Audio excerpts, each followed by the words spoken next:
आज जैसा कि आप देख रहे हैं हम इस फील्ड में आए हैं। पीछे देखिए कितना अच्छा फील्ड आपको दिख रहा है।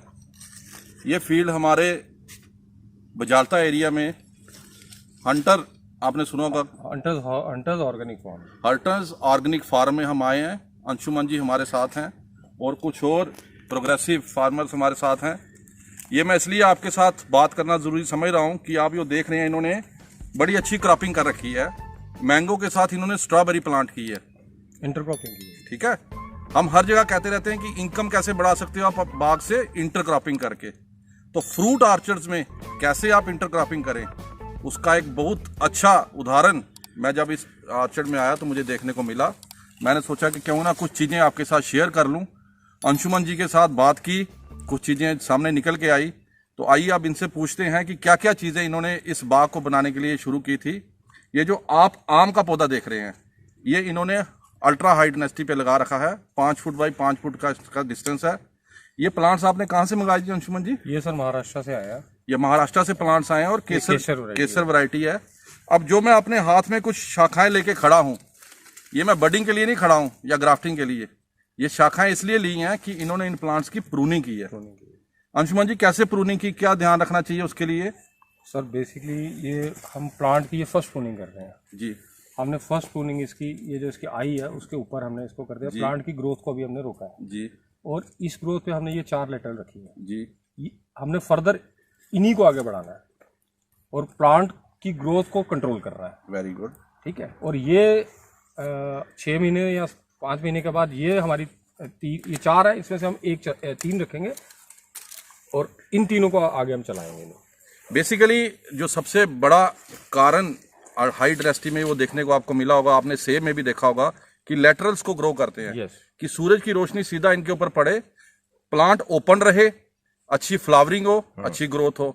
अभी अंशुमन जी बता रहे थे कि ये टेक्निकल पर्सन इन्होंने हायर किया है इसके लिए, प्रूनिंग के लिए। वो भी थोड़ा बताइए कि कोई भी चीज है वो खुद नहीं आप करेंगे जब तक आप टेक्निकल एडवाइस या टेक्निकल एक्सपर्टाइज नहीं लेंगे। बिल्कुल। कहाँ प्लांट काटना है, कितनी हाइट पे काटना है, ये हम लोग जब तक खुद अपनी आंखों से नहीं देखेंगे तब तक हम इसमें एक्सपर्टाइज ना करें। जी। ठीक है। पहले आप ये चीज समझ लें, उसके बाद प्लांट को के साथ आप काम करिए। जी। अभी अंशुमन जी बता रहे थे कि इन्होंने एक पर्सन को हायर किया। वो थोड़ा बताइए। क्योंकि जो प्रोग्रेसिव फार्मर है उसको ये चीज ध्यान रखनी पड़ेगी कि आपको प्रूनिंग के रिलेटेड अगर जानकारी नहीं है तो आप एक्सपर्ट एडवाइस लीजिए। अभी ये मेरे से बात कर रहे थे कि सर मैंने एक बंदा हायर किया है, उसको मैं पे करता हूँ। वो बताइए जरा हमारे दर्शकों को। हमने महाराष्ट्र से ही एक जो ये प्रूनिंग के लिए बंदा बुलाया है, उनको वो ऑलरेडी एक 10-20 एकड़ के अंदर ऑलरेडी फार्मिंग में वो काम कर रहा है। तो हमने वहां जाके जब देखा कि वो प्रूनिंग कैसे करते हैं, देखने में तो बड़ा आसान है कि किसी भी टहनी को आप काट दो, लेकिन वो जब यहाँ आया उसने हमारे सामने प्रूनिंग की और हमने उसको अलग से पे किया कि हमें सिखाओ कैसे करना है। तो हमारा मकसद ये था कि एक तो उससे सीखना और ये है कि पहली बार वो कैसे कर रहा है। ये चीज हमारे लिए इंपॉर्टेंट थी। ये चीज आप ध्यान में रखिए। ये प्रूनिंग एक बार करने से नहीं होगा, इसको रेगुलर आपको, अगर आप हाई डेंसिटी ये चीज आप ध्यान में रखिए कि आपको सबसे पहले खुद अपने आप को इक्विप करना है। यस। ठीक है। जब तक आप इस चीज में इन्वॉल्व नहीं होंगे, आप नहीं समझेंगे अहमियत प्रूनिंग की, तो आप अल्ट्रा हाई डेंसिटी या हाई डेंसिटी के बारे में सोचिए मत। तो उसके लिए ये मत सोचिए कि जैसे हम घर में एक स्केटियर लेके कोई भी ब्रांच काट दें, हो सकता है उसी ब्रांच को आपको रखना हो। बिल्कुल। ठीक है। तो ये इन्होंने मुझे बात की थी कि सर मैं महाराष्ट्र गया जब ये प्लांट्स लेने के लिए, तो जब मैंने उस ऑर्चर्ड में सर्वे किया तो मैंने देखा कि उस आदमी ने बहुत अच्छे से मेंटेन किया है। इवन ये उसको आने जाने का किराया देते हैं, वो इधर इनके पास रुकता है और वो इसको करके जाता है। बिल्कुल। ठीक है।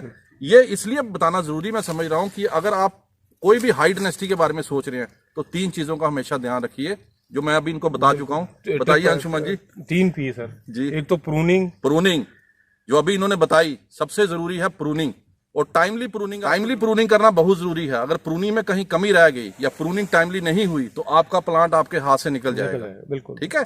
तो टाइमली प्रूनिंग जरूरी है। दूसरा P paclobutrazol. Paclobutrazol is a growth retardant. Growth retardant का हम स्प्रे करते हैं कि इसको ग्रोथ को मेंटेन करने के लिए, कि प्लांट ड्वार्फ रहे। आप देखिए सभी प्लांट जो इन्होंने लगाए हैं, ये अभी मुझे बताया था कि सर इनकी हाइट हम 4.5 या 5 फुट के ऊपर नहीं जाने देंगे। 6 फुट से ऊपर नहीं। तो ये आप देखिए कि 6 फुट तक इसकी हाइट रखनी है। वो हाइट ग्रोथ रिटार्डेंट से भी मेंटेन होगी। और थर्ड P इज पानी। दैट इज थ्रू पानी, वाटर। और वो जो पानी है वो किससे होना चाहिए? वो ड्रिप से आपको देना है। ड्रिप इरिगेशन बहुत जरूरी ये है। नीचे जब भी आप हाई डेंसिटी की बात करते हैं तो उसमें ड्रिप इरिगेशन जरूर इंश्योर करें।